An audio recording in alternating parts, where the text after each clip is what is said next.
take the motherfucking game. Bring it back to the realness from which it came. Nice. All right, though. What up, though? It is Season 2, Episode 3. It is That Deep is the podcast. It's your girl, the Detroit Red. Who we got over here? How you doing? This is the good guy Juan. I'm being real distinguished today, so you can hear my sexy voice. This fool got on a onesie. Hey! It's the sweetest onesie y'all ever go see. Though. Oh, I forgot to introduce myself as the good TT. Okay. The good TT? The good auntie. The good auntie, okay. There you go. Okay. And who we got over here? We got Dave Tinsley. I've been here a few times. Mm-hmm. Hey, man, I saw y'all. I saw episode 1. I don't think I saw episode 2 yet. And I saw how Juan and the other gentleman was lighting you up. So I said, I got to come on here. Oh, you on part too, huh? Hey, Dave come in and go put me in my place. Keep me lying, keep me straight. You know what I'm saying? That's right. When I go off the edge too much, Dave bring me back. He do it so calm and subtle too. Like, well, Juan, how about this? I love it, man. I love it. Devil's advocate, yeah. He definitely does. So I want to say congratulations to Dave. He started his podcast, Conversations with Tim Bridge. Yes. It's amazing. Hey, I appreciate it. I was on there. You were. That episode was fire too, man. But listen, Jay Johnson and them, they on like episode 5 million. Listen, I'm on 11 and I'm exhausted. we all behind them. So, Yeah, you God, know, I do not know where they get the strength, Yeah. But Shout out God to Shop bless Talk them. too. Yeah. Shout out to Shop Talk Yeah, it takes time to build up. for sure. Yeah. So, this episode almost didn't happen. I went back and forth, like, am I going to talk about this or not? But I said, yeah, I'm going to talk about it. Tragedy struck my family yesterday. One of my cousins was murdered. Okay. Wow. And so I was like, man, I shouldn't do it. I shouldn't do the show tomorrow. Like, it wouldn't be right. It wasn't that I didn't feel like I could. Right. It's just like I didn't feel like I should. Do you know right. what I mean? And it's just that when your loved ones die, it's a very, very polarizing feeling. Mm-hmm. The world stops for you, and I think that it's a sympathetic feeling. So I don't know if you guys, I'm pretty sure you experienced death. Right. I don't know if you ever experienced death from like a murder. So like I said, very polarizing feeling.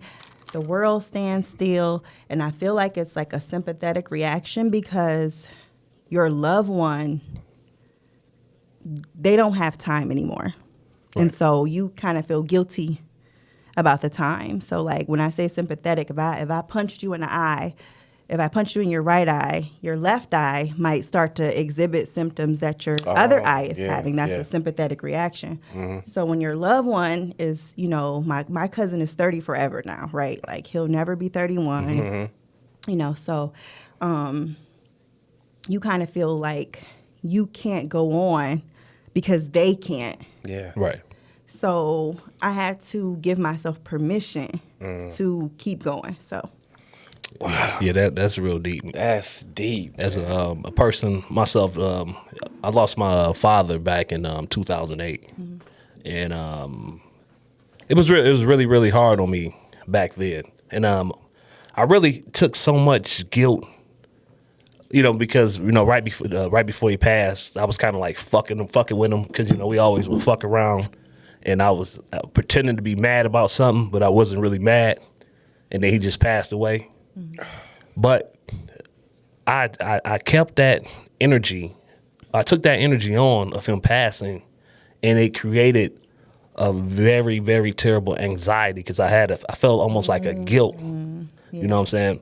So I can understand what you're saying. But from my perspective, as today, I think that holding that guilt and allowing myself to fall so deep into that anxiety, that's probably one of the biggest mistakes I ever made in my life. Yeah.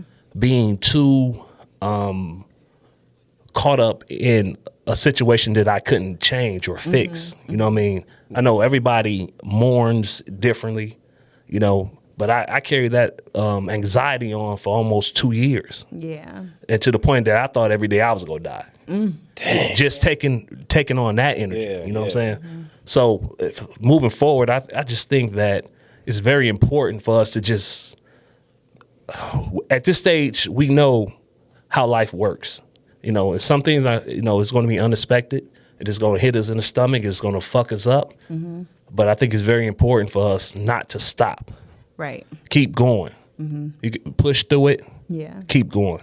And then also to feel good. Wow. the emotions too. Like, you don't have to bottle it up. A lot of people will do that. That's not healthy either, because that's when you had that breakdown. Right. You know what I mean? So it's okay to cry, especially for men, because women, we gonna cry. Yeah. You know, I came to the hospital crying. Right. You know what I'm saying? But my uncles and, you know, they was, you know, They stayed strong for you they guys. was, you know, my brother, my, you know, Right. guy cousins, they was just, you know, kind of like, and it's like, well, it's okay for y'all to cry too, Right. you know, but. You know, I'm very happy you decided to come out, because I was sitting at home and I was thinking to myself, and I wanted to say it all day, like, I think you should come out and let those emotions come out doing what you love to do. You know what I mean? Man. Yeah. So I'm very happy that you decided to come out. You know what I mean? And my cousin, he was a rapper. He was actually pretty good, and so and he actually told my uncle about my podcast. Okay. So he Dang. was like, yeah, Kathy got a podcast and it's good. And my uncle was like, you got a podcast? RJ told me you had a podcast. And then he watched it and, you know, he shared it on his Facebook and, you know, So he was a big supporter of you. he was a supporter. Wow. And, you know, yeah, so. Wow. And it's something else I want to discuss because his situation made Crime in the D. Y'all know Crime in the D on Yeah. Instagram. Yep. And something I don't like about, you know, some of these sites, like I know that they're, you know, potentially somebody's going to give you a tip. And I think that anybody that's going to do that, they're going to do that in the DM. They're not going to do it on the post. But what happens on these posts is people start fighting. Oh, yeah. all the They time. start arguing about, you know, people's character, what they think happened, things Right. like that. And that is dangerous. Yeah. That is another news story waiting to happen. So I think it's okay to post, you know, that these things happen, but turn the comments off. Because when people are still raw and still going through it, because there's something that's going to happen on both sides. Like my Yeah. cousin, he's no longer with us. Whoever did this, his family or her family, you know, 'cause Right. the girlfriend's a suspect, you know, if she's found guilty, then they lose her too. So they got their feelings about that. Right. And why they might have think that it was okay for her to do that, you know. So then you have all these emotions and, you know, this side is saying this side is saying that. And, you know, they can go on your page, find out where you hang out. You know what I mean? Right, It's just, right. to me, it's just dangerous. And I think they should stop it. Wow. Yeah. I mean, absolutely. I mean, they regulate other shit on Right. on Instagram that ain't nowhere near as I don't even think Instagram has to regulate it. I think the site itself, the site. You talking about crime? Yes. I got you. Cut the Okay. comments Yep. off I because- see what you're saying. you know, in the height of these things happening, it's dangerous. Yeah. You know, but you know, with these comments, you know, based off these posts, you know, you just got a lot of cowards or or internet tough people just hiding, you know, behind the scenes, just want to post up different things, like, you know, you just say anything, just like you know. When you posted that clip from episode 1 between that exchange between me and Key, Yeah. and then you got the one guy on there talking about, oh yeah, they suspect and all. I saw They the got comment. called suspect. Wait, you serious? I saw the on comment. Facebook. That was on Right, Facebook. on Facebook. Yeah. I saw the comment, but you know, I'm too big to even respond to it. You know what I mean? On Facebook to a person. Right. That I don't even know, and I feel the same way about Key. Key, you notice that me and him, neither one of us even Right. we didn't plan that out. We didn't talk about it. We didn't even have to No. discuss it. Neither one of us even responded to it Yeah. because when you on a certain level, Yeah. you know, and you know, then some people who have their own insecurities about themselves, Yeah. you know, on one comment, on one post he said one thing, and then on the second post, bringing it back up, man. Why are you so obsessed with homosexuality, brother? If you not a homosexual yourself, man, golly. I'm gonna call this a clapback. I'm just saying, like, I mean, only people that's offended by Yeah. a comment like that is if a person is really battling. You know what I'm saying? I mean, what are you know doing? what? That's I remember when Boosie was on Mike Tyson's podcast, Right. and I think Mike Tyson asked him the same question, like, "Why are you so obsessed with Dwayne Wade and his son?" Like, Right. Right. you got something to tell us or something? You know, are you bottling something up on the inside? So that's a good point Juan made. Yeah. Yeah, this brother don't know us from if they know us from Adam or A can of paint, a can, Adam, or whatever. Yeah. Absolutely. Yeah. He was tripping with that. But yeah, crime in the D. Turn them damn comments off on these posts. You know? Yeah. Turn them off. You know, stop perpetuating more violence. Absolutely, because it's just gonna lead to another story, right? Absolutely. So, yeah. Shit, Channel 4 too. I mean, Channel 4 need to cut their shit off too. You know, they have a lot of Channel 4 be doing it too? I mean, they have a lot of. That's when the racist people, they, you know, the racist cowards. Then that's when they come out, and especially when stuff happened in Detroit. Oh, in Detroit again. Oh, look like some model citizens. You know, all that bullshit. You know what I'm saying? They need to if they go censor some shit, they need to censor it all. Then, Yeah, absolutely. Because I'm tired of the real information being censored all the time and letting all the bullshit play out. Yeah. The media is pretty toxic. I think we can all agree on that to a degree. They thirsty. Yeah. Story. They're thirsty, and so whatever it takes, you know. I feel like I would hate it to be my job to be happy of tragedy. You know what I'm saying? Like, ooh, death on the West Side. Let me get over there. You know what I mean? Like, this is about to be a huge story. Yeah. Like, this is what they call my white Bronco. Listen, everybody is caught up on the spectacle. That's what it is. So and even when the George Floyd thing happened, you know how many people made money when they was, creating they Black Lives Matter T-shirts and this, that, and the third. So so that's what happens. People are obsessed with spectacle, and they find a way to capitalize off of it, which I'm not totally against, but No. yeah. Yeah, I mean, so much just negativity. Period, man. I don't get it. Like I would just listen to like a reel on TikTok. You know, TikTok. I like TikTok, but I like it. But I was listening to a reel. The Good Guy Juan. Okay. Good Guys. That's forever. That's a brand name. Got you. Like Pepsi. That's a brand name. Yeah. General Mills. What did Denzel say on that movie? Frank Lucas. Frank Lucas. Yeah. It's a brand name. Yeah, but I was listening to a video, right, and they had I know it's meant to be funny, but it was like a kid rapping, and everything he said was just so fucking negative. And then they had like a middle-aged gentleman listening to it, and he listening, and the more negative it got, the more he got to bobbing his head like, ooh, like why does that resonate to us? If when it comes to music, like if you hear some intelligent shit, you just don't even want to hear it. You don't even want to listen to it. Yeah. I mean, a lot of people say that it's the people or the consumers that sort of drive what gets perpetuated in the media, but I don't know, man. I mean, I think it's a little bit of the other way around too, right? Because definitely both. Yeah, well, when you look at China, they don't allow their kids to see the same stuff that we allow our kids to look at on TikTok. They don't regulate it the same, or we don't regulate it the same as China.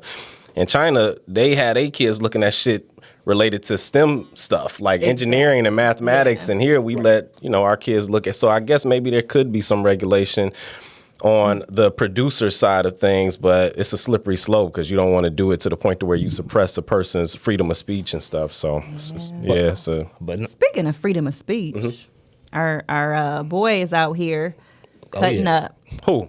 You don't know he ain't cutting up. Who you talking about? Who? Kanye West? Of course. Okay. Hey, he changed his name to Ye. Look, it's so normal. You won't even pick up on it. Like, Man, that's a good transition right there, Red. I like that. Yeah. I don't know if it's cutting up though. What did he do that was really cutting up? I'm gonna give my take on Kanye. Okay. And the recent things, and whenever he does something, I always know that there's a reason. I don't think that it's ever, just him trolling, and there's no real reason behind it. But at this point, with Kanye being Kanye, and you are a billionaire and arguably a genius, you respected. So I feel like he could get a point across without the antics. And I feel like, I don't know. I wish that he would do that? You don't think people would listen to Kanye just talking? No, because you think he has to go this route in order to get people's attention? Because when he does this route, right, to me what it does is there's more division. There's the people who get it, right, there's the people who don't get it. And the people who get it and don't get it, they go to war with each other. You know, somebody's going to block me, right, you know, because I said whatever I say about it that they don't agree with, and it, you know, it doesn't agree with them. So then they want to cancel me, or I want to cancel them.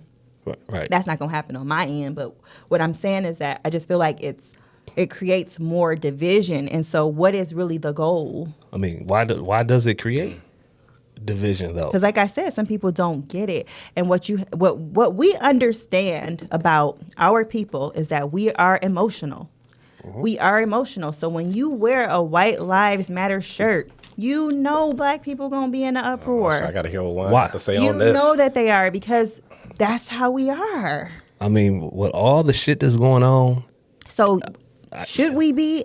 I don't know. Who cares? You know that we are going to be. So when you rile people up in this way, and you know that this is what's going to be the outcome, it's just kind of like. So you think before he does something, he should consider the feelings of the people who are going to be on the receiving end of it? I think it's almost like you have to with us. Nobody considers. You have to. You have to consider the feelings, because that's what's going to drive the narrative that we're going to put on to him. Yeah, but it's not even, when you do that, it's almost disrespectful, because now you don't consider me a person who's capable of being able to take the statement for what it is. It's like, but I don't think it helps. Collectively. Yeah.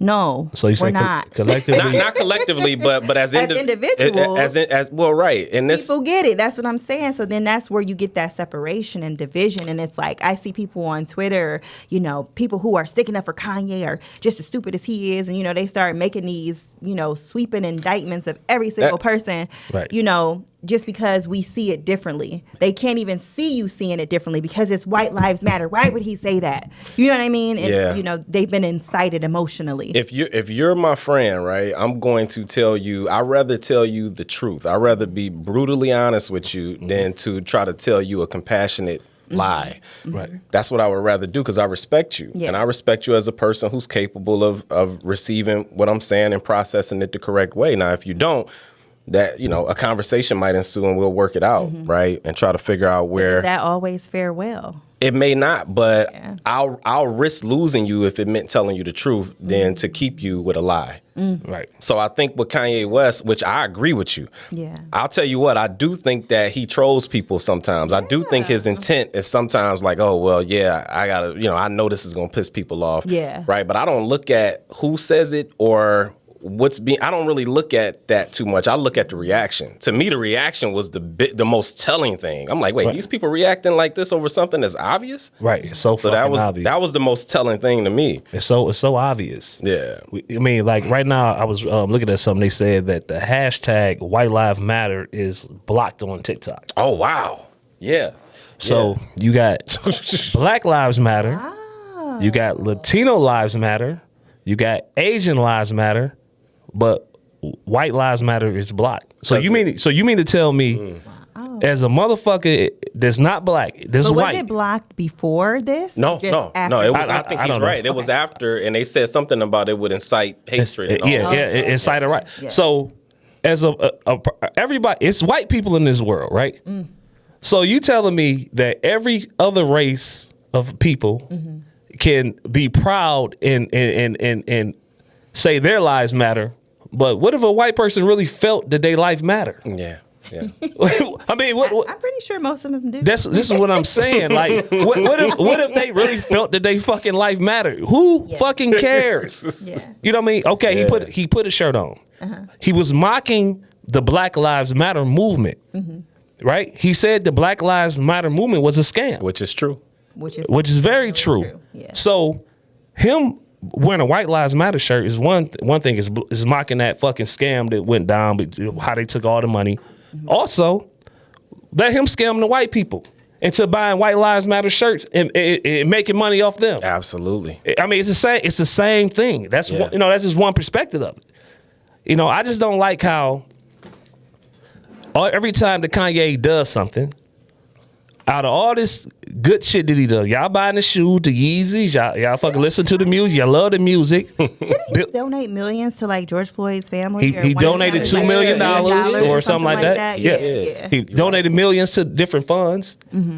And every time the media or whoever's controlling this shit tells people what they supposed to think, it's just like they automatically start thinking it. It's like the algorithm. What is it called? Algorithm. Yeah. Algorithm. Algorithm is already in the waves, and it goes to people's brains. Dang. Yeah. Well, you know how people are going to respond because we've seen it so many times. You know what I mean? So I get that. We know exactly what's going to happen as soon as it drops. But then when you have motherfuckers like Puff Daddy, Charlamagne, Meek Mills, even Boosie. I'm sorry, but Meek Mills and Boosie, right. They But I'm saying, just not. But what I'm saying, but Boosie, when the LBGT was on Boosie ass a few minutes ago, you know what I mean? He was keeping his mouth closed, or he was feeling like he was getting bullied. Now all of a sudden, you gonna jump on this train? Wow. You know what I mean? To go against Kanye? Why the fuck do all especially the black celebrities? Why do all the black celebrities or all the celebrities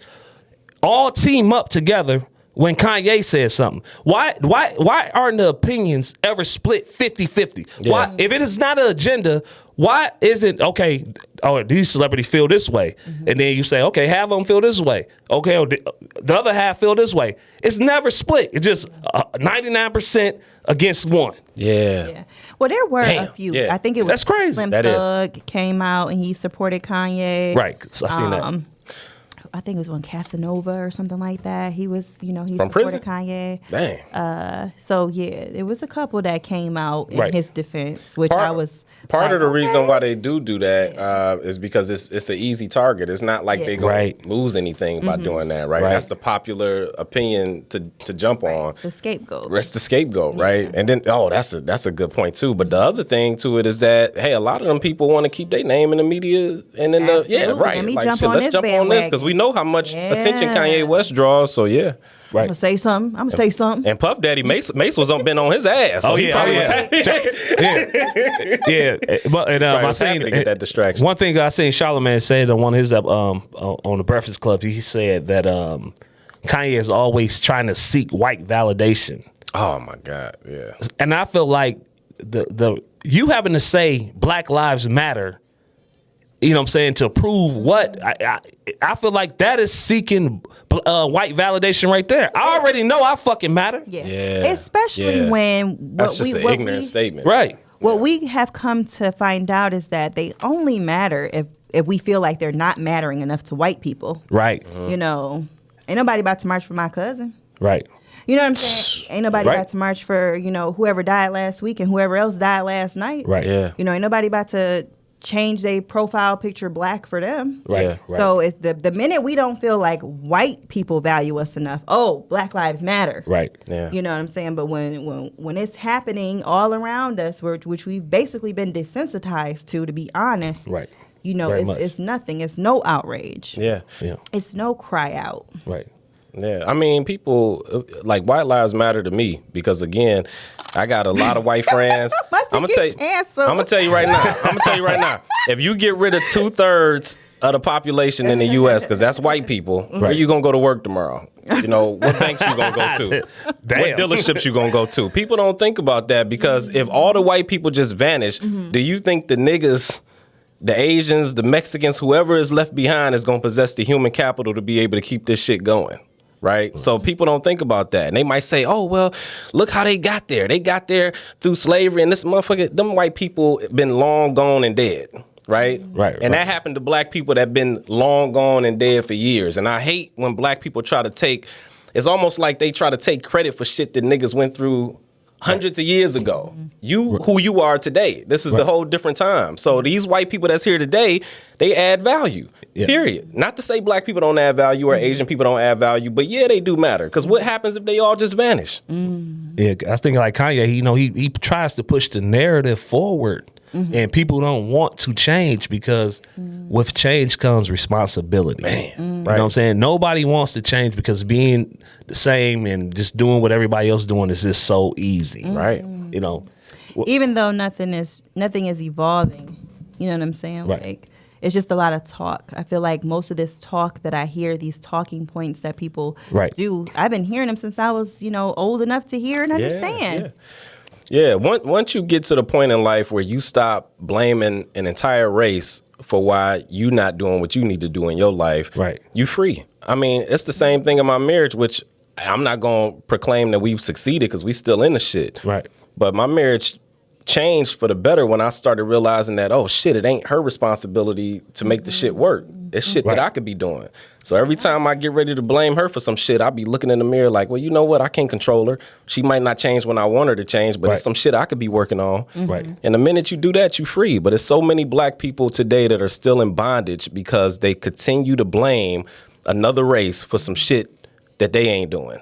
Or for something, whatever's going wrong in their life, they want to blame somebody because it's so alluring to just cling on to that victimhood narrative because you don't have to take responsibilities for your actions. No, and you got the actions of people around. Exactly. Yeah. So that's why people like clinging on to that. It's this thing of like, oh, well, no, Black Lives Matter more. It's like people competing over who going to be a part of the most victimized group. What type of shit is that? Isn't it funny how I feel like we're on this mental health tip and it's all about healing, but when it comes to race relations, we don't want to hear none of that? None of that. Yeah. It's like, we don't want to change that part. No. We still victims. Because racism I feel like racism controls black people.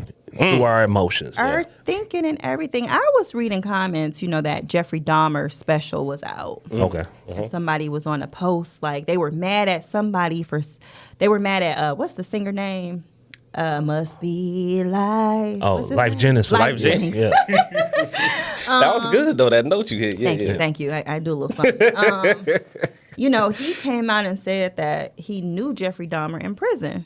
Right. And that Jeffrey Dahmer had asked him to sing for him. And, he said, fun fact. That's how he prefaced the story. And, people just went, how could you say fun fact? Like, that man targeted black people. It's like, whoa.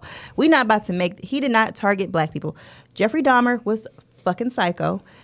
When he lived in a white neighborhood, he killed white people. Oh, okay. When he got kicked out of his grandma's house, and he had to fend for himself, he was poor, so he lived in a very poor black neighborhood. So he killed black people when he was in a black neighborhood. Wow. You know what I'm saying? It wasn't racially motivated, and it's this scene in the movie where the police is badgering him and telling him that he targeted black people, and Jeffrey is looking at him like, "What? I just killed whoever I could." That's right.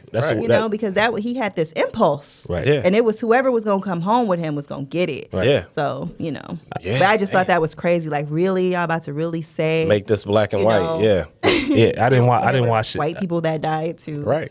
Yeah. He just lived in the black neighborhood longer, Right. and the thing that did happen was, he was able to get away with it longer in that neighborhood because the police were ignoring the complaints. But it wasn't just the black or white thing. It was also the gay thing. So this was the 80s and 90s when AIDS was new. And so, when the police would come to his house, he would say, oh, it's just gay stuff. And the police would get so repulsed because Right. gay, AIDS was new. They didn't want to have nothing to do with it. So they just trying to get the hell away from the situation. So it was, it was... Race played a part in that, the complaints got ignored. Okay. But I don't feel like race played a part in Jeffrey And what Dahmer he did. himself Absolutely. actions. Absolutely. And he said that in the interview, he was just sick, Yeah. I heard he used to like to eat a lot of Burger King or something. Oh, a lot of Burger King. I guess the meat maybe symbolized the stuff that he liked to eat. Oh, that's where he going. Okay, yeah. I don't know. Yeah. That's what I read. I don't know if that's true or not. Yeah, it was just sick, and it was a very I won't watch it. Scary documentary to me. The first episode made me so anxious I had to go pee. And I didn't drink anything. Right. It was just like the way they filmed it, the way they directed, brilliant. Like, this person should film scary movies because I don't feel like I've ever felt that scared. I mean, that is scary movie shit. Damn, yeah. I'm talking about yeah. Okay. Yeah. But I was like, oh shit, I gotta go pee. Damn. Yeah. I remember you texting and saying that. Yeah, crazy. Yeah. Nah, I mean, listen, with this whole White Lives Matter thing, I think we were the people who capitalized off this and who deceived people in order to gain notoriety and wealth. I'm talking about the Tamika Mallorys, the Sean Kings, Benjamin Crump, all of these people. That fucking Sean King, I can't stand it. I can't stand his ass. I'm sorry for interrupting you, bro. I'm sorry. Yeah, it's like a couple of people. Him, I told you, Amanda Seals, there's certain people that when I look at they post and hear what, I'm like, I can't even listen to this whole thing or whatever, which is crazy because I'm a pretty tolerant person of, views that are different from mine. But what I was saying is that these people capitalize off of all of this, and when you do stuff like that, you make way for another group to feel marginalized, right? So you can't get mad when they do the same shit that you was doing, right? Because both statements are very true. And like you said about Kanye, it's like, damn, I get what he's saying, but I don't really like the way he said it. Well, it's the same thing with us with that Black Lives Matter, but we didn't want to hear it. People was like, yo, I get what you're saying, but saying that is divisive, right? So we did the same shit without realizing it because we thought, oh, well, because of what our ancestors went through, we have a right to be this entitled, and that's not true. Right. It's not true. I just think it's it's the narrative they put out, because like just think about it. They make Kanye out to be the villain all the time, right? Now this is the same motherfucker who has got on during the Hurricane Katrina and said George Bush doesn't care about black people. I ain't see nobody in the last fucking 15, 20 years say no shit like that. And I don't think they never will. No. Like even when having a platform like that. Even when you talk about being a billionaire, like being a billionaire in rap is this huge thing. And you say the billionaires are rap, and you think about Jay-Z. Oh, Jay-Z, he's a billionaire. Or Dr. Dre or Puffy. No, Kanye West is a fucking billionaire rapper. Yeah. But it's like his $10 billion gets marginalized to make it seem like it's nothing because they keep saying he's crazy. Yeah. But when I sit up in here and listen to what he's saying, like damn, okay, he against abortion. He say 50% of I haven't checked the facts. In New York, 50% of babies born in New York are murdered. Aborted, and I feel like you said, we are so desensitized, right? Because even when I was younger, I tagged you in a video I did back in like 2006 or 2007, and I played off 50 Cent, "Have a Baby by Me, Baby," but I said, "Have a baby by me, baby. Get an abortion. Get an abortion. Get an abortion." Hold on, wait.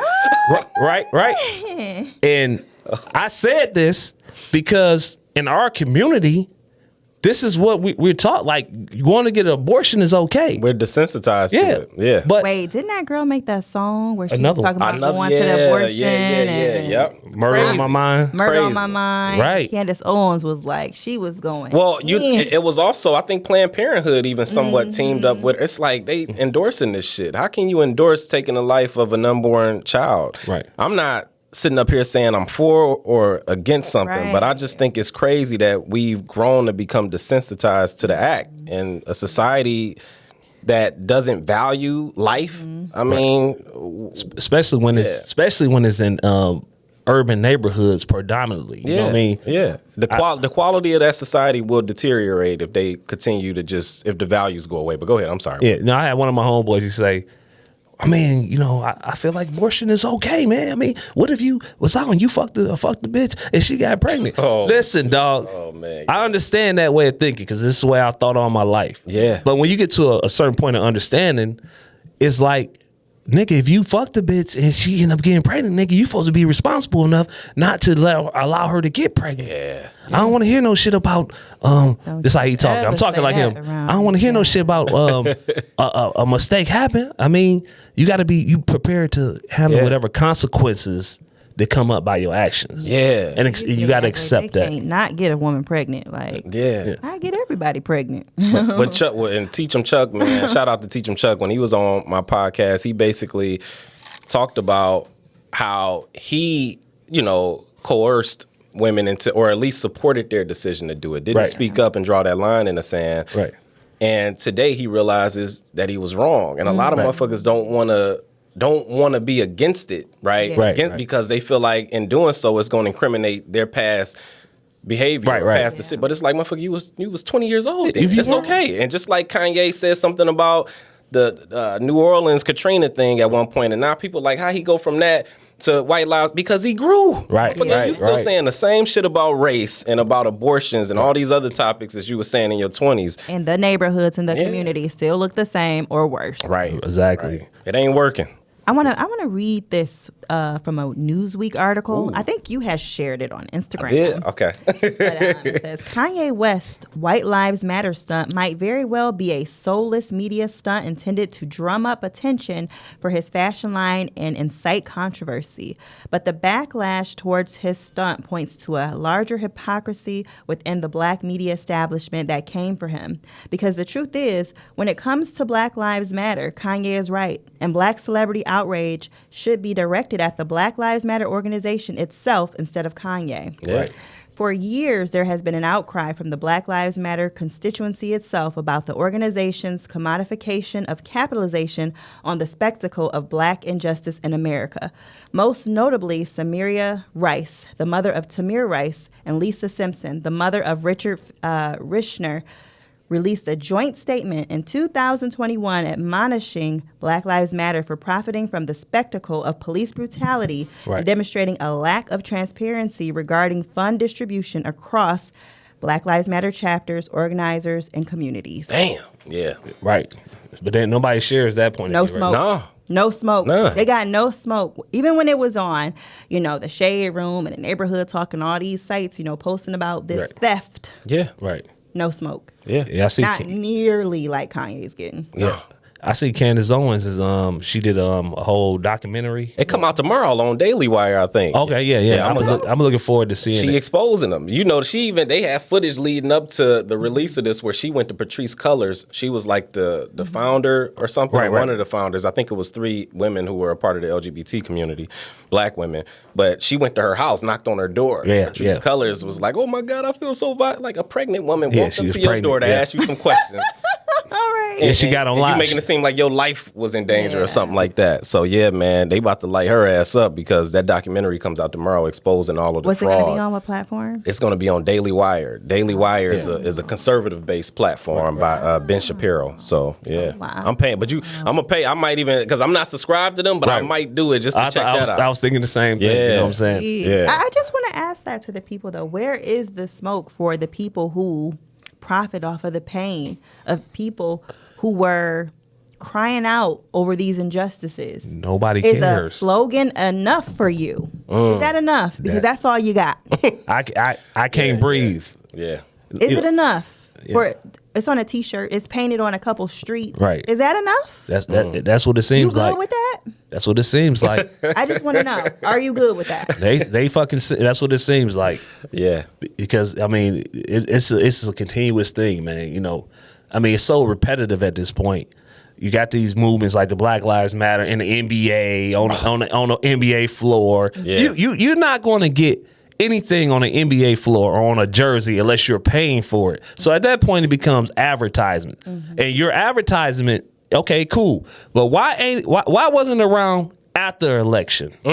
Why did it just go away? It went away. It was Vanished. such a big fucking deal during that whole election process, and then after that, it just went away. Yeah. What happened? Yeah. Did the funds run out? Oh, you stopped funding the program, so now we can't get the advertisement. Yeah.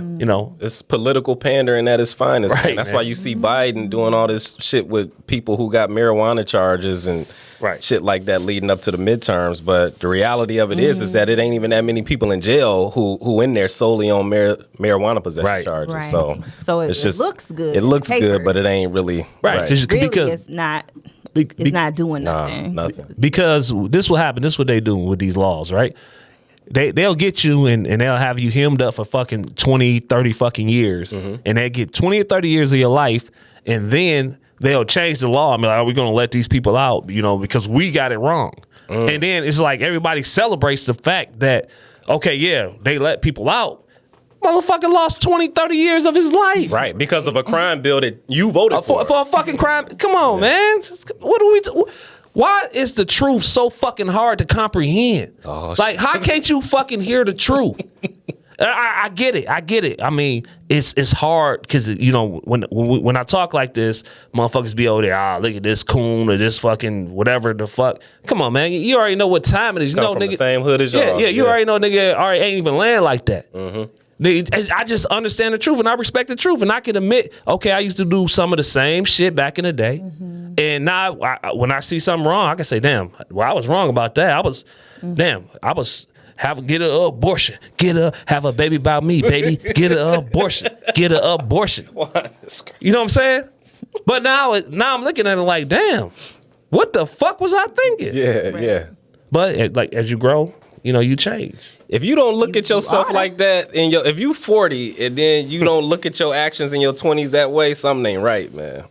So, yesterday while we were at the hospital, officer came in and, he wanted to get details and information. And so my aunt was like a point of contact for him. And, we all sat there while the officer asked a bunch of questions about our cousin, about, whatever is going on.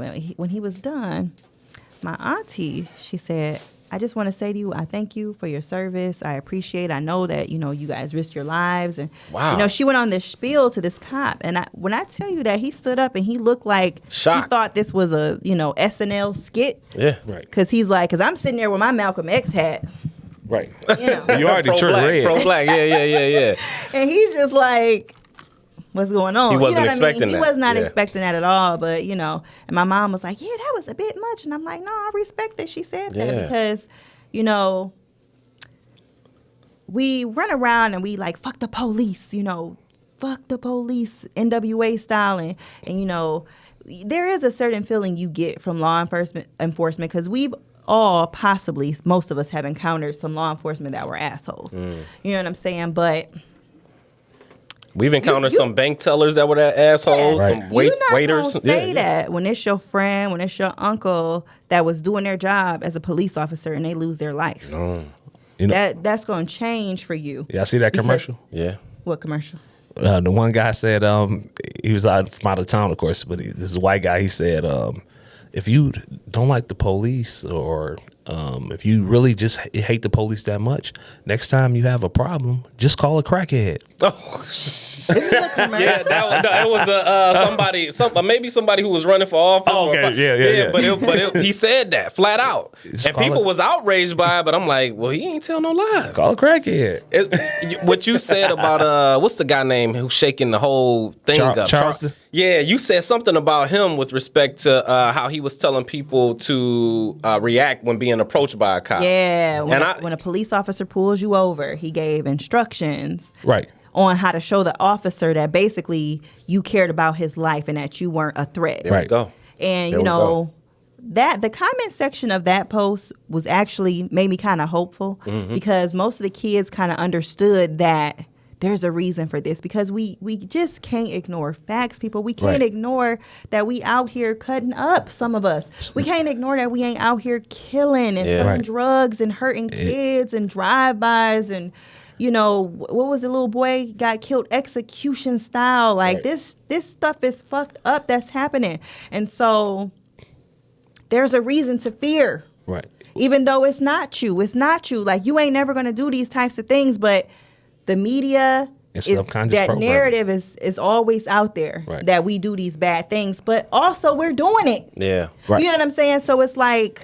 But the same narrative, and what I thought what Charles said was brilliant because the same narrative that affects black kids, right? Because obviously when they get approached by a cop, they're more aggressive and defensive. Right. It affects the cops too. Like they people too. So they looking at this shit like maybe if I walk up to the car, I don't know what I'm going to be met with. Some rage, some anger because this George Floyd shit just happened. So it's a very dangerous cycle. It's a dangerous cycle because the cop's scared of the civilian. Absolutely. The civilian scared of the cop. Absolutely. What is going to happen from this? Right. Nothing good. It's a subconscious programming. Yeah. So if the media and everything is pushed through the entertainment that the police is a problem, you're automatically going to be subconsciously looking at the police, and then vice versa. When the police come back and hear fuck the police, then they automatically going to be looking at the people as a threat. Yeah. So it's almost like one of us going to the jungle in Africa right now,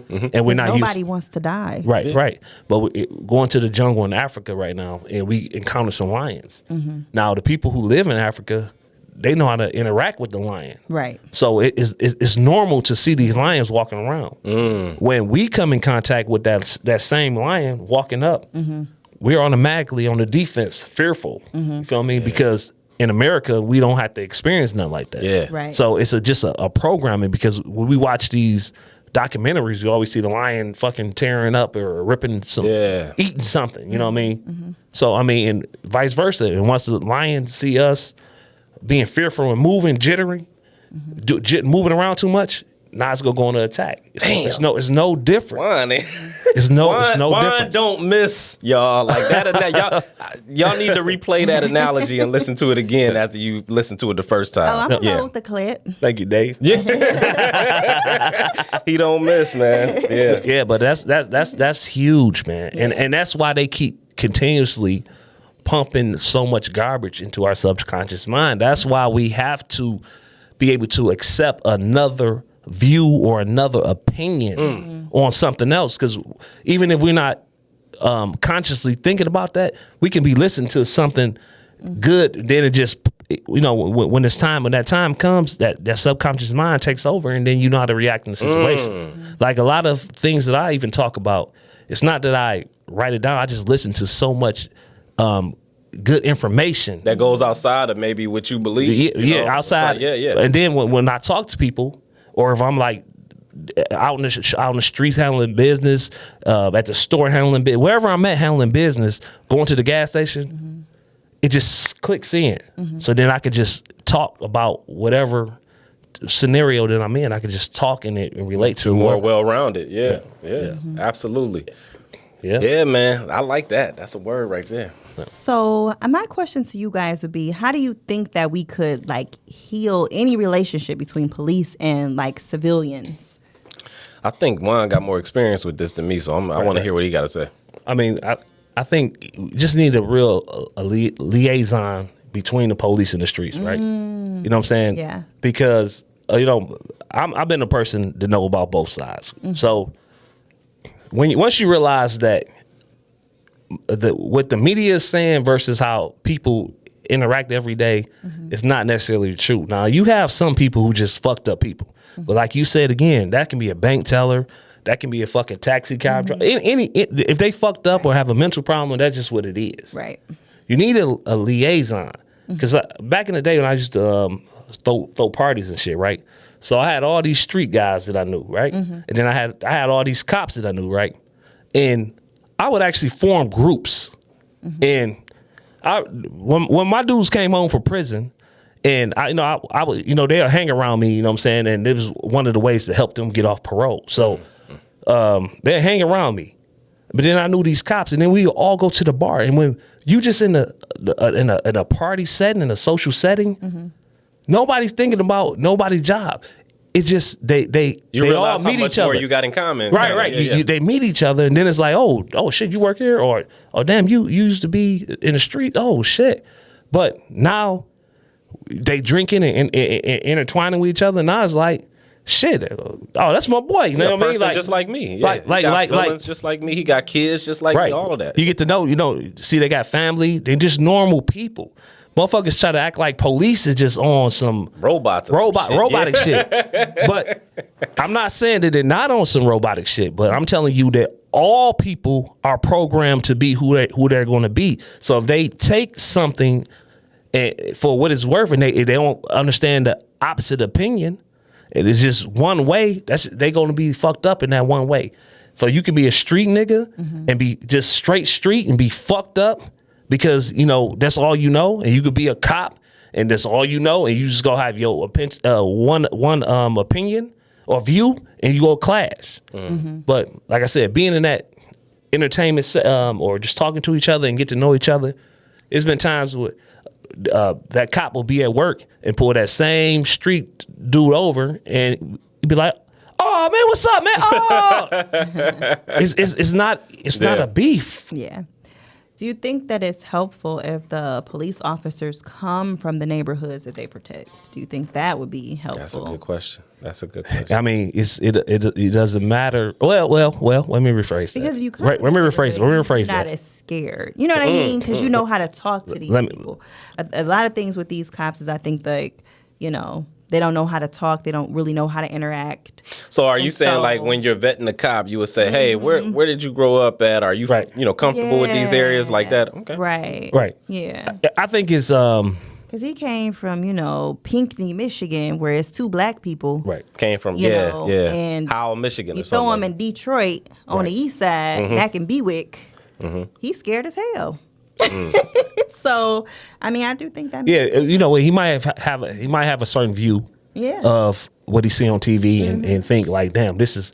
I watched a TV show and this is how motherfuckers act. So so I can believe that. But even in the community, even if you grew up in community, living on the same block, just the fact that a motherfucker get a job as the police, motherfuckers is you ain't hood enough no more. Yeah. Now you can work at McDonald's and don't do nothing wrong, but just work at McDonald's. Oh, you still a hood nigga.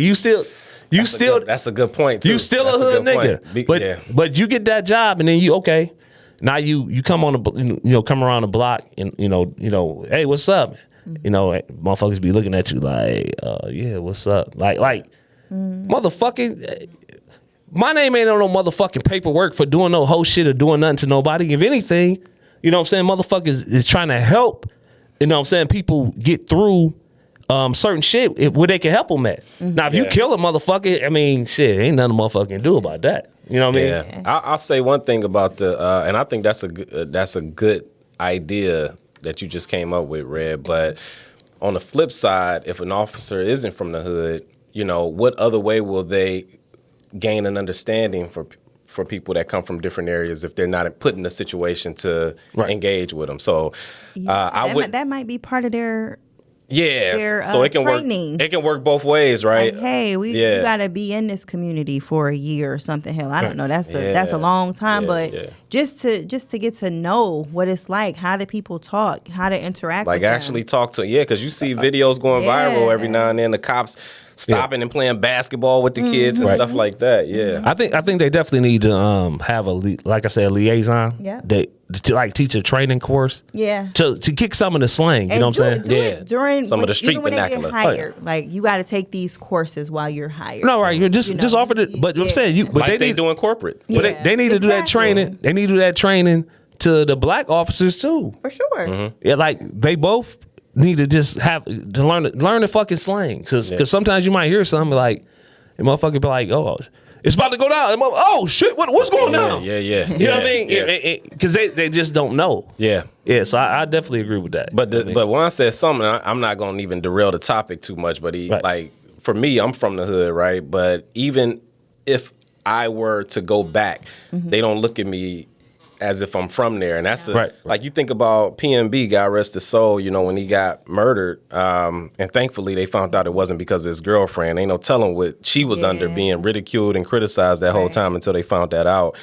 But in that situation, you know, people, it's like the Cain and Abel story. Like if they see somebody else getting it and see somebody else succeeding more than them, then it reminds them of how much they're failing. Exactly. Right. So they need, they're inadequate. Exactly. In some way. Even though they're not, right. you can do this too, but they don't see it that way. Absolutely. They think that's the thing with people and that privilege thought process. Yeah. Everybody always think it's some kind of magic that this person had, and that's how they were able to escape. But it's like, no, you can too. You just have to want to. Well, but they don't want to put in the work. So the easy way out is just to get rid of the thing that reminds them that they're not succeeding, right? And that's what Cain ended up doing to Abel. He killed his brother because he was a reminder of his inadequacies. So the whole going back to the hood thing that's tricky too. Yeah. You know what I'm saying? Because you go back to the hood, you better take some goddamn security. Like, don't be trying to make a point like, oh, you know, I'm that guy, I'm so cool, I can go back to the hood, you know, because you can get murdered. Yeah. You know what I'm saying? And, you know. But it's also. You don't owe the hood anything. And I would say that to any black man walking. Like, you don't owe the hood anything. No, you don't. Like, that's just where you ended up. That's just where you ended up. You owe nothing to it. But it's also the energy, right? So I know Will Smith, man, he came to Bel Air Theater. Okay. Yeah. This is when The Pursuit of Happiness came out. I spoke about this before. Right. And he came to the hood, bro. Yeah, He didn't have to come to that theater. He could have went to any other theater. Right. And it wasn't nothing but people from the hood up there, and he touching people, shaking their hand. He didn't have on no none of that. Right. You know, nothing. He didn't even have like a lot of security like that. Right. You And know he what's sat in the theater different? and watched it with the same people that he was, greeted by outside the theater. He's Will Smith. That's almost like, a white person is the Jogging. safest person in the hood. Yeah, jogging through the hood. You know yeah. that? Because they're white. And if something happens to them, it's gonna be taken a little bit more seriously. So you're Will Smith, like you kind of got. But if you were Tupac, you know what I'm saying, and you got the thug mentality and you sing the gangster music and stuff like that, that's a different energy. Like you said, I see the what you're energy. saying. Yeah, you know what I'm saying? yeah. So Will Smith going to the hood, I mean, I still wouldn't advise it. But I was shocked. Yeah, Still, another type of guy with that different type of energy, singing about the hood and, Lil Baby, for instance, I wouldn't want him to go back to the hood by himself. You know what I'm saying? No. I mean, I think it's hard to just shake that whole narrative, like, Yeah. because it's like, in my own, You don't like, want to be seen as a sellout. No, I don't think it's about being a sellout. It's But just that's like, what people will call you if you won't go back to the hood. right. But I be feeling like, shit. Sometimes I go certain hood bars and they be like, "What the fuck are you doing here?" And I'm like, don't nobody love a hood bar. Yeah, like hole me. in the wall hood bar. Yeah. right. That's my shit. Yeah. And they say, "What the fuck are you doing here?" And I'm like, "Motherfucker, I'll go anywhere the fuck I want to go." Yeah. So then, like, people to know me, they be like, "Oh man, well, I'm gonna wait here, make sure you good." Right. I say, "Nigga, I'm the shooter. I'm gonna make sure you good. I'll make sure you good." But I get it. You know what I mean? Yeah. Hey, but people sometimes put you on a higher pedestal than what you even know that you're on yourself. Yeah. You know what I mean? So then that's why I think people get caught up. Like, you be thinking like, I'm a regular person too. Like, shit, I can just go here. Exactly. I'm a big person, but you I'm don't a see regular. yourself the same way as they Right. view you because you left and they like, Right. man, look at him, look at what he done did and all of that. Listen, yeah. if you rich, if you got big ass chains, security, please. Because, I just don't. I don't want nothing to happen. But nobody loves real the hood hungry. bar like the Detroit Red. Okay? I used to work at the hood bars. Right. My family be so worried. I used to work at a bar. It was an old timey hood bar though. Like, I'm talking about my grandma used to hang there at one point. I remember my friend's father was like, "You working there? We used to call that the blood bucket back in the Right. Yeah, the Like, blood really? bucket? Shit. Yeah, But I was all up and through there. I don't ain't- carry a you- weapon or yeah. nothing, and I, there's a special place in my heart for Right. the hood, and Right, for the right. people there, and Duo is a long way from that. yeah, yeah, they it's used more to calm. make fun of me because I was a waitress there. Okay. And they would take orders with me, and I bring them back a receipt. Ah, And they'd okay. be like, "Girl, we don't want no damn receipt. Right, like, right, where you at?" And I'd be like, "Well, I'm gonna just treat y'all like I would treat y'all. Anybody- if we was yeah, in Beverly yeah. Hills." Yeah, And yeah. they'd be like, "I like you." Wow, Right. wow. Yeah. And it was funny because like when I got there, it was like I didn't belong. It was like I stuck out like a sore thumb, but it was a friend of mine who owned it. Right. And it was just like a lot of people there, like especially like women, but even some men, you could tell like they just didn't want to like me, but they just loved me. Yeah. At the end, to the point where like they couldn't even hire another waitress to waitress with me because nobody was gonna give an order to them. Oh, wow. You know what I'm Wow, saying? yeah, They'd be yeah. like, "Nope, her." Yeah. You know what I mean? Yeah. So it was like I can see crazy. that. You know, but then now I'm about to flip it. Now that shit is problematic though. What? What the fuck? What is the fucking hood? Right? Is it the people who live there or the actual landmass? Because I already know I've been down on Kercheval and fuck all Van Dyke. I seen there's a bar down there and I see all types of suburban nights going in and out and they're just safe. And then you go certain areas down close to downtown, they safe. So are you telling me that the hood is just based off the people that live there or the landmass?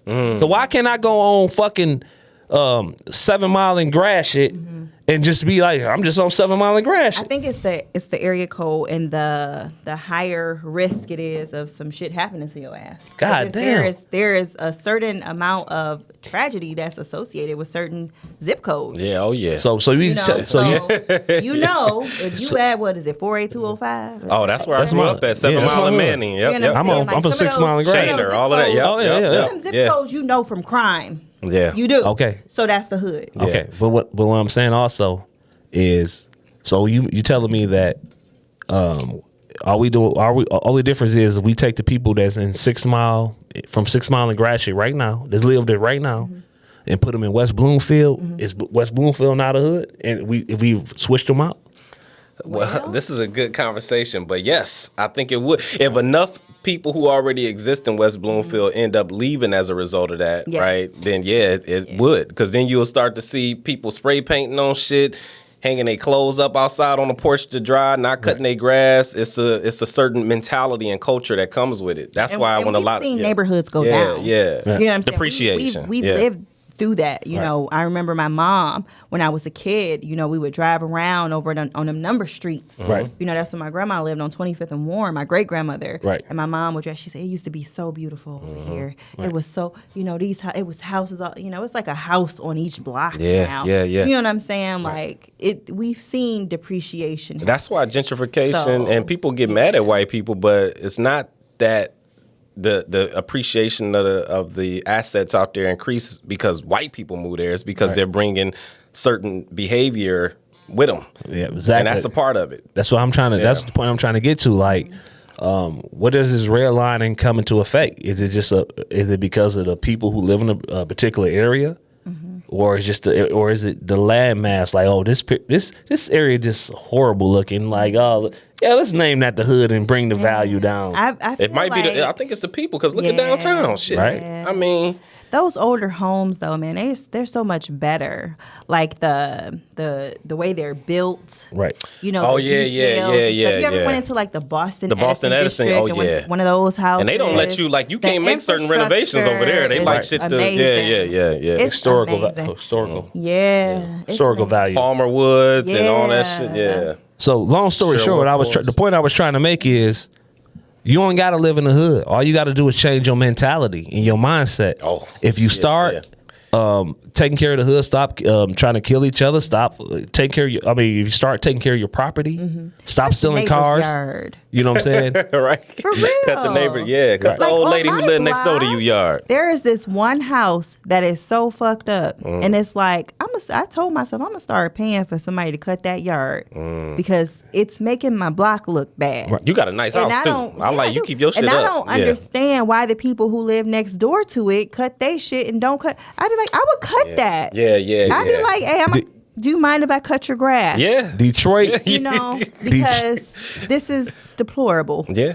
You know. Yeah. It's in certain areas in Detroit, in the hood, the grass, the levels of grass, it's not even a big space of grass. No. So My it's no stepfather fucking did it, excuse. too. Yeah, Yeah. just cut it. Yeah. It's literally a 5-minute cut. It is a 5 minute. A 5-minute cut. Yeah. I'll be cutting my grass. It take me fucking hour and a half. I gotta go around the corner. Woo, woo.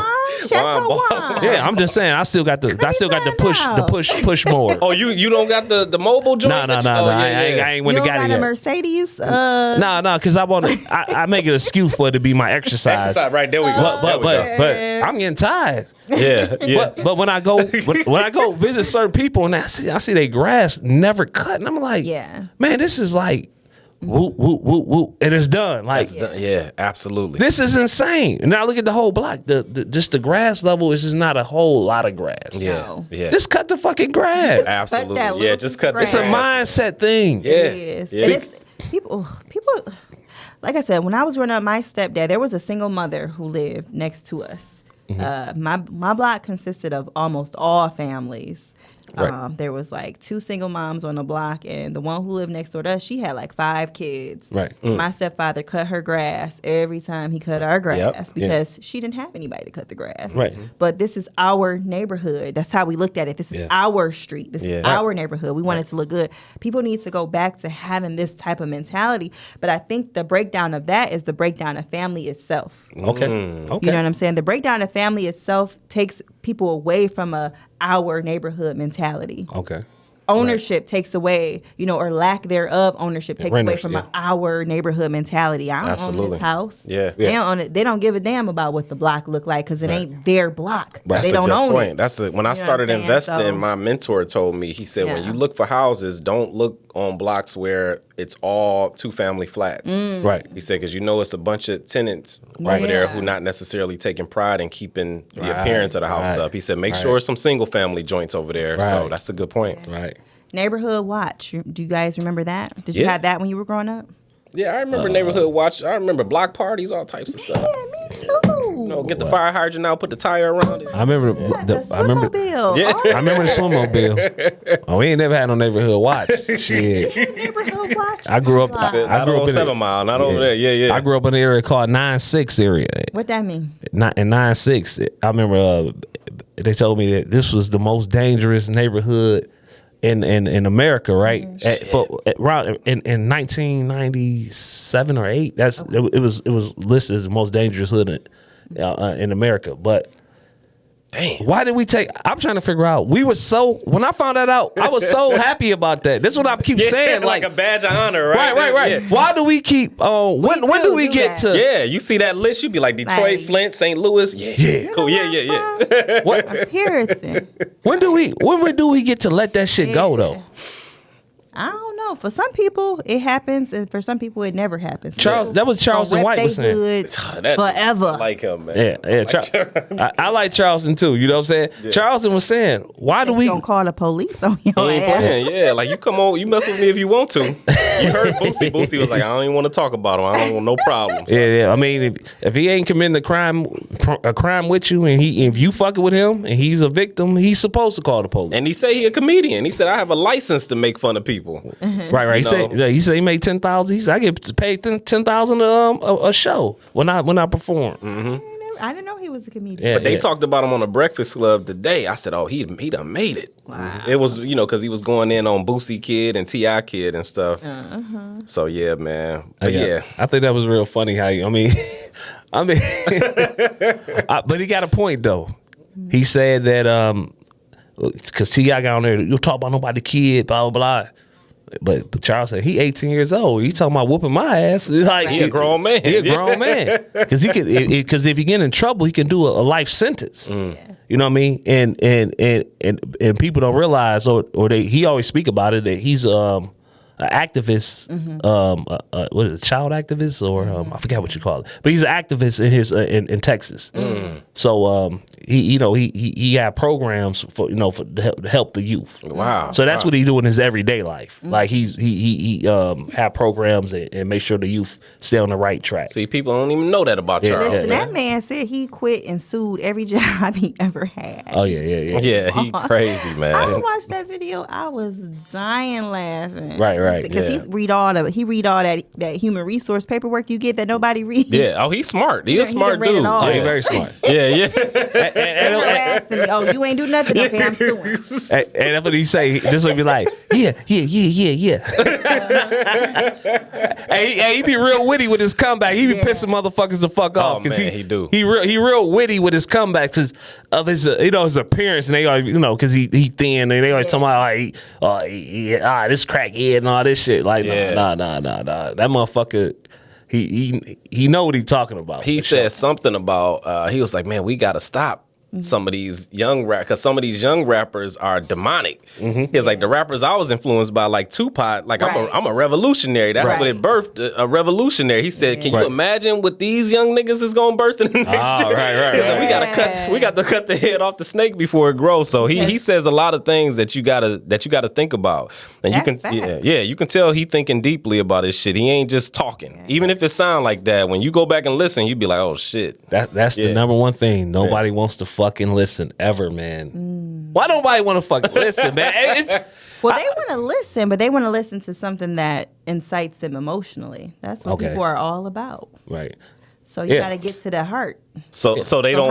How do you do it, but in a different way? How the fuck I you see get what to you said about Kanye earlier. I get you. No, man, Kanye sits up on the interview, right? And he explains and breaks everything down. Yeah. And his fucking thinking is forward. Like he even said, I even got a solution for big pharma. Like he said, if they can capitalize off allowing us to grow small gardens locally. Therefore, you know what I'm saying, they can put less preservatives or additives, yeah, into for the shelf life.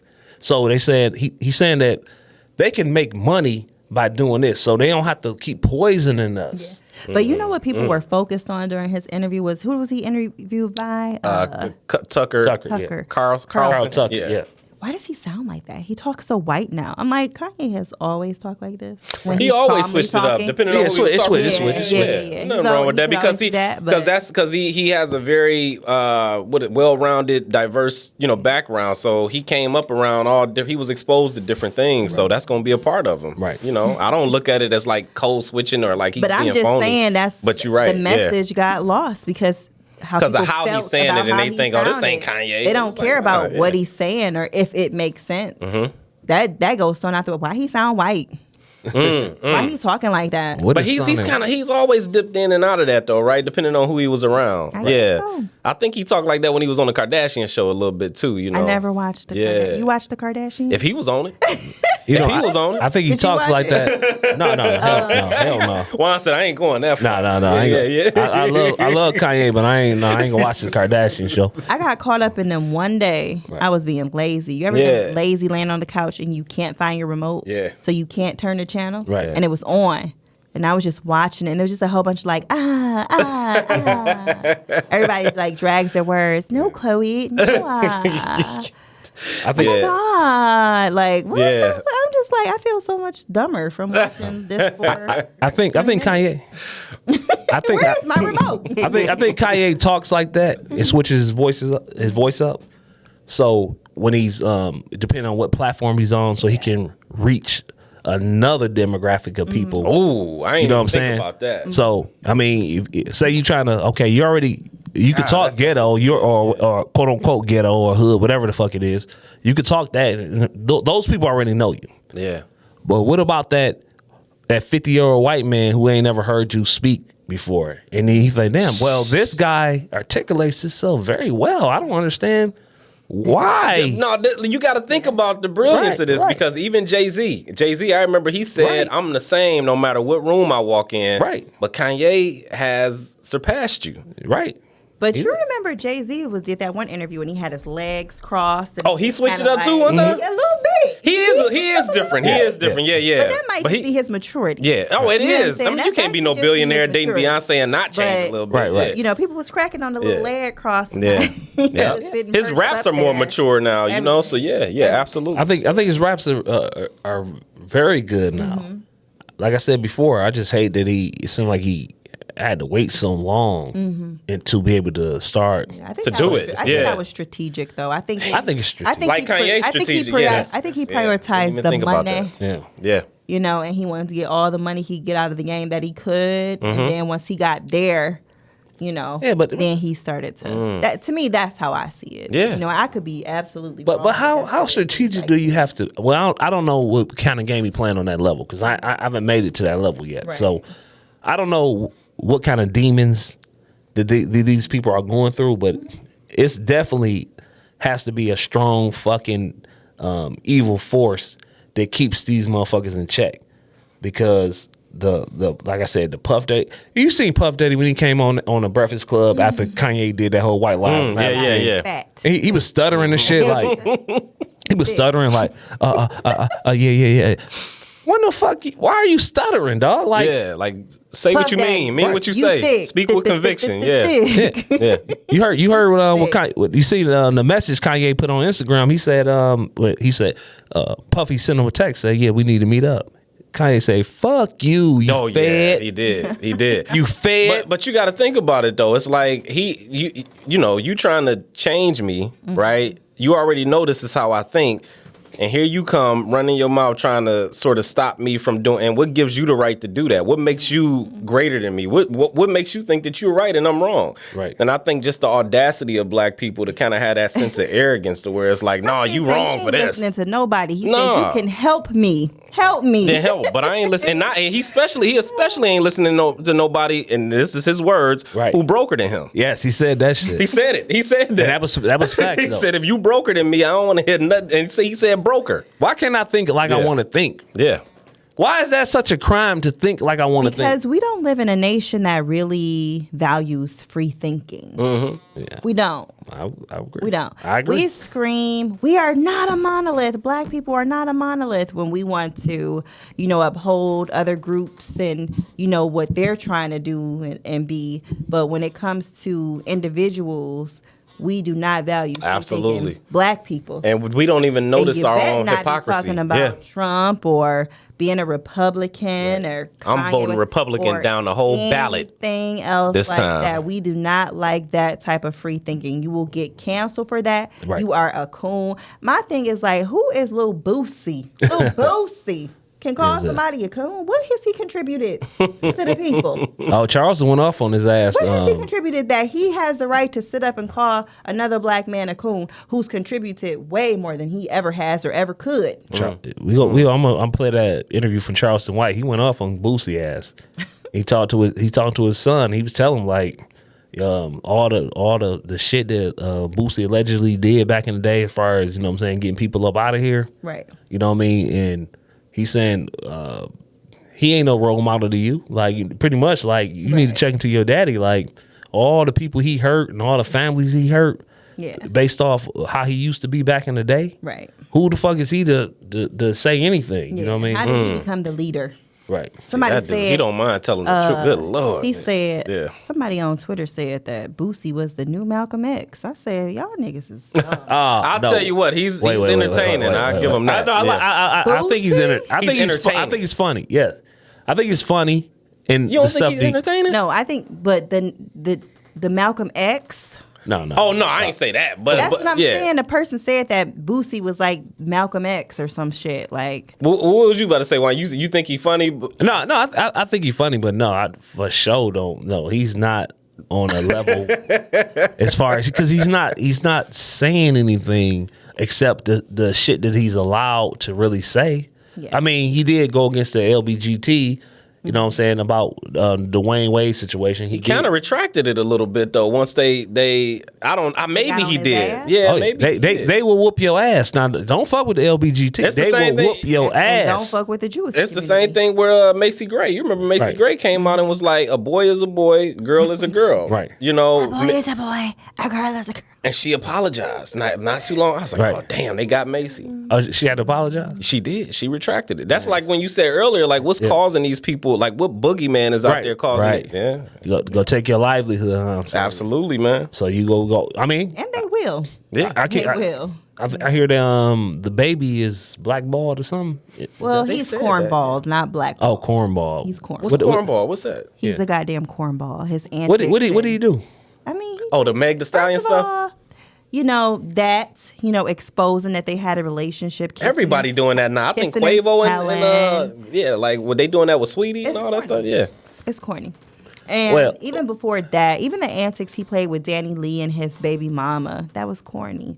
Like Danny What'd he Lee, do? I feel bad for Oh, her yeah, I because gotta- she was like on her shit before she got with him. Like, but I understand that was like her first hood nigga. Yo, like your first hood nigga is like, man.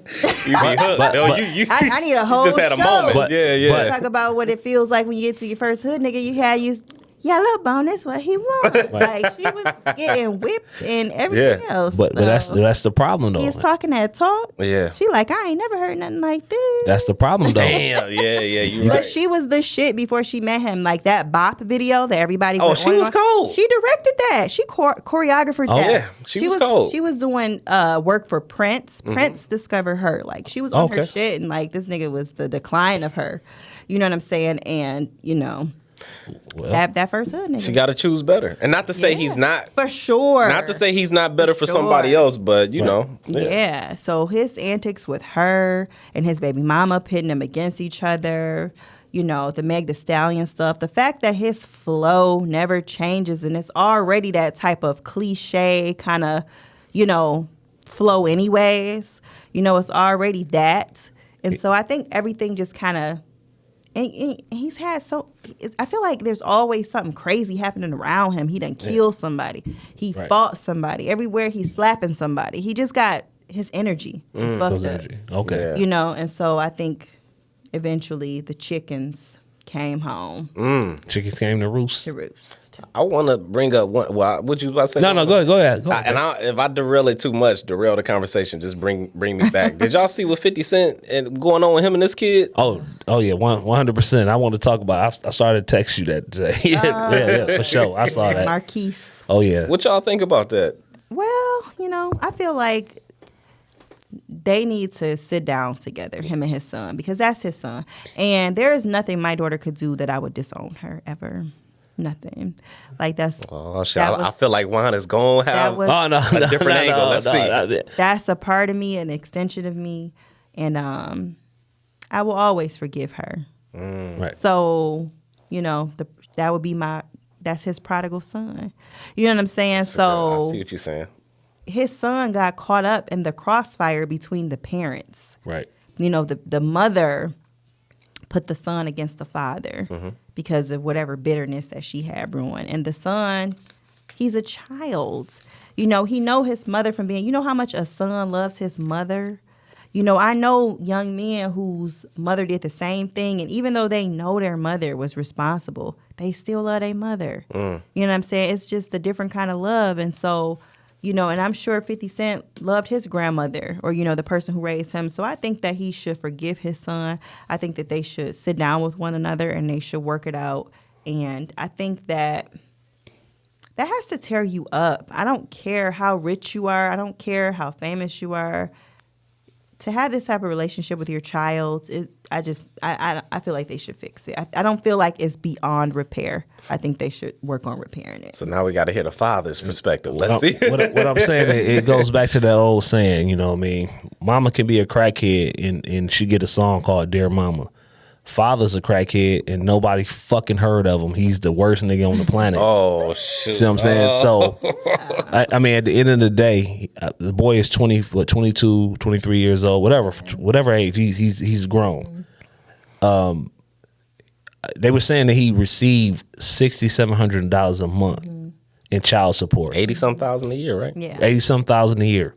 And even prior to that 6,700, he was actually getting 25,000 a month until his mother felt like she deserved or should start getting more. Oh, that's why they decreased it was like 12,000. No, it was 20. It said like 25, I believe. Yeah. I thought that's what she wanted. No, she wanted 10,000 more than what she was getting. She wanted more than what she was getting. Yeah, I know It started at 20. I believe that it started at 25,000. Less. Yeah. Yeah, but that's not Marquise's fault. Yeah, but what I'm trying to say is, Marquise has been seen with the sons of people who tried to kill him. You know, he's hanging out. Oh, that's another point. When he fell out with Rick Ross, I believe he was with Rick Ross or Floyd Mayweather, one of them. Yeah. And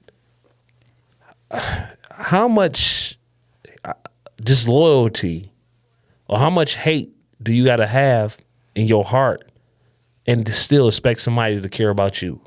How much love does he have in his heart for his mother that he's doing the things that she's that doesn't matter him to because do? his mother was wrong. She was absolutely wrong. But what I'm saying is that he's like the victim here because he didn't know what was at play for real. If he's the victim as a pawn, he's the victim of his mother. Exactly. The mother is a suspect, not 50. So I didn't say he was, but I say you should forgive your son because your son didn't do this on his own. He said that he's seen him out at different places. He tried to reach out to him, but Marquise is just so stubborn, embedded to what his mother's believing. Don't get me wrong, Mama can never do no wrong, but at some point you got to understand where the problem came in. This is where the generational curses keep getting passed down because we pretend that shit don't happen because of who did it. Yeah. It was wrong. And at 24 years old, if you don't see that, okay, even if you were getting $6,700 a month and you didn't have that resentment, I'm pretty sure that 50 would have put him in position to make way more. I believe I read his book. He was in his first video. He was in the Wankster video. Right. His first big video. His son was in the video. Yeah. I listened to his audiobook, 50 Cent's audiobook. I forget the name of it. 50 laws of power. No, past the Hustlers. Ambition. The Hustler. I think that was a song, but it was his last book. It was his last book. Yeah. And I listened to the book, and he said he started. He went to Marquise when he was younger, and he was like, trying to figure out what he was into. So he was into sneakers. So he said, okay, listen, I'm gonna invest in your sneakers. And if you want to sell them, you can sell them. But it's just the entitlement and the laziness, and nothing he can do can really just resonate to him because he was so brainwashed by his mother. Brainwashed. Yeah. Right. So even to this day, how can you mend something if the other person is not even willing? But I feel like the son is willing now. Isn't he like kind of crying out to him? Like, I think he was being kind of sarcastic. I don't know if it was anything sincere about it because he did post something where he used money to spell entitled and all of that, but I don't know how serious he was. I'll tell you what, though, I get what you're saying with the prodigal son or whatever, where it's like, whenever your kid come back, you got, you accept them with open arms. I get that. I do think I blame the mother more than anybody. My father was in prison from the time I was 2 to 25. And my mother never said anything bad. I'm shout out to her. Shout out to you, Mom, because you never said nothing bad about him. And by the time I became an adult, it was a clean slate. And I got a chance to sort of form my own thoughts. And then once I got out here in the world, I said, well, shit, it's kind of hard. So I can understand how he can get caught up in it, or how he got caught up in the things he got caught up in. Not to mention, I had a loving parent there the whole time. He didn't have none of that. Right. He didn't even know his real parents, was adopted. His adopted parents abused him, and then he was molested by people in his foster family and all of this shit. So I'm like, damn. But if my mama had just been injecting me with all this bullshit, by the time I became an adult, then who knows if I would have ever had any compassion or sympathy for him or whatever. So I do blame the mother, and I will say this. This is the question I got for you, Red. At what point, because now he's a man. He's what, 23, 24, right? Yeah. Right. So I guess what I'm trying to say is that at what point how long is it going to take for him to turn it around and reach out to his dad and say, hey, I want to hear things from your side. I want to try to understand what happened from your side. How long is it going to take? And also, if he takes a long time, is 50 just supposed to just say, all right, come back, son? And because the longer you wait, the more 50 is going to feel like he's hung around people who were connected to Preem. He's hung around the Rick. I don't know what you're going to try to do to me. Right. You might try to set me up, so it's like, for sure. Yeah. So would 50 be wrong to say, I don't know about this? Right. The longer you take, the worse I think it is. And now you're doing this shit publicly, and that ain't making it no better either. Right. But I think he's also following his dad's footsteps as far as like the antics and the public shit that his father does. He probably think it might be funny to his father because his father makes fun and, posts things and antagonizes people. So perhaps he feels like this is the way to reach him. Maybe if I act like him. You know what I'm saying? We don't know what's going through his mind, but I think that certainly there's ways to deflect from if he's being an op, if he's trying to set him up. You have your security, pick him up, bring him to where you're at, talk to him privately, see where his head's at, and, at least know that you did that. And if nothing comes from it, nothing comes from it. But we know, like, this boy was certainly brainwashed. His mother was certainly bitter. You know what I'm saying? Who's getting $20,000 a month in child support and goes and tries to get more? Right.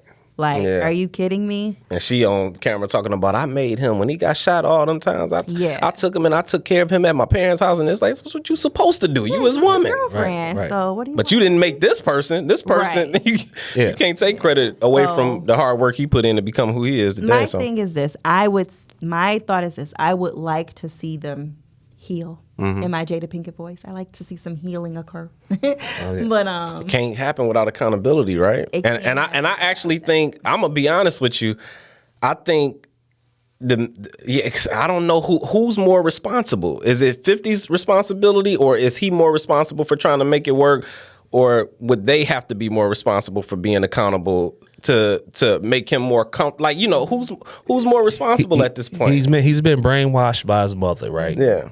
So even if Marquise reaches out to 50 and they mend that relationship, now he go against his mother. So he's not going to go against his mother. No, that's so as long as she's living, he's not going to go against her. So she got to be the one. And so she has to be the one. He's not even going to admit that, you know, what she did. Who's not going to admit it? Marquise is not going to admit what his mother did. He's no. justify her. Yeah, but see, and I'm going to tell you right now, he's or she's going to have to admit to him her part in it. Exactly. But will she do that? I don't see it. I'm going to tell you what, a lot of parents, especially single parents who lonely and, you know, bitter for whatever reason, they want to keep that attachment to their children because it gives them a sense of value. You don't want to let the bird out of the cage. Right. So that child actually becomes subconsciously kind of like their man in a sense. Ooh. That's what it felt like watching them. It was like, this is just your son / boyfriend. Yeah, I've seen this happen. The way they talk to each other. Yeah. He called her like the nickname. What do you Neek or something like that? I said, shit, I'd never call my mama. They develop that type of relationship. You know what I'm saying? That's when you see that whole thing.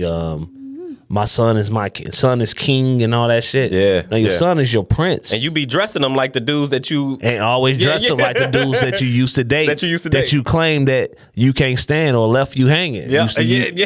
You dress them, put a little chain on. That's what you do. The Jordans and stuff, you know what I'm saying? Right. Dressing them like the dude that did you wrong, that left you. Right. That you couldn't Looking keep. Looking just like 50 Cent, too. Yeah. Jesus Christ. Oh, exactly. That's the thing that scares. Like, damn, why he have to look just like me? I can't even escape this. Right. Yeah, he look just like him. Yeah, my dad was in prison for a long time, too. So, he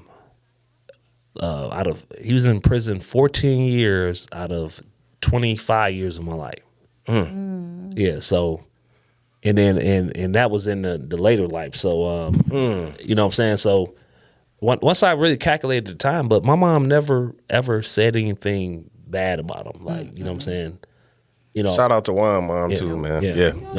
You don't do that because let the kid form their own opinions. Oh yeah, and I know she could have a lot of times, but she didn't. And even when they do that, you know, because my daughter has a somewhat fractured relationship with her dad, and so even when she say bad things about him, you know, I'm always kind of getting her to see things different side. Not that making excuses for him, but you know, just trying to get her to have a little bit of empathy because that's your father. That's an important relationship in your life, no matter how you feel about things. Like, you know, so you got to try to, you know, heal that as much as you can. Oh, yeah. And kudos to you. I think that takes a lot more strength for a parent because it's easy to, it's like, oh, my child looks at me as the superhero and looks at, oh, perfect. I'll take it. You know, so I think that takes a lot more strength and virtue to do it that way. Right. Well, guys. Oh, yeah, we're at the end of our time. Damn, that went by fast. Oh, wait a minute. Hold on. I thought we had at least 30 more minutes. Shit. You did not think that. What the fuck? Yes, I did. Shit. Dave, I am so happy you made it. Me too, man. I'm glad to see you, too. No, thank y'all. Back, and so I'm grateful for you for showing up for your girl. Look at you. Always. You showed up in the midst of everything that's going on in your life. So, hey, I appreciate it. I'm just happy to see both of y'all. I'm happy to see you, Juan. I know I give you a lot of smoke for being late, but I know that you're a busy man. I know that you're 5 minutes late. Out here, you know, working hard. Oh, yeah. Juan working. Doing your thing. So yeah, I'm trying. I appreciate you for making the time to do It Is That Deep. Oh yeah, it's gonna pay off in the future. Ever. It's gonna pay off in the future. It Is That Deep. That's gonna be a brand name. It's a brand name now. Right. It's a brand name. Yes. Like Coke, like Pepsi. It's a brand name. Like Sprite. No. We Sprite's too. I'm on my Black Lives Matter shit. Sprite too clear. Okay. You know what I'm saying? I said the dark Coke and Pepsi. Sprite too clear. We ain't gonna never get picked up at this rate. Candace, help us. Right. Send her a little DM like, all right, y'all, good night.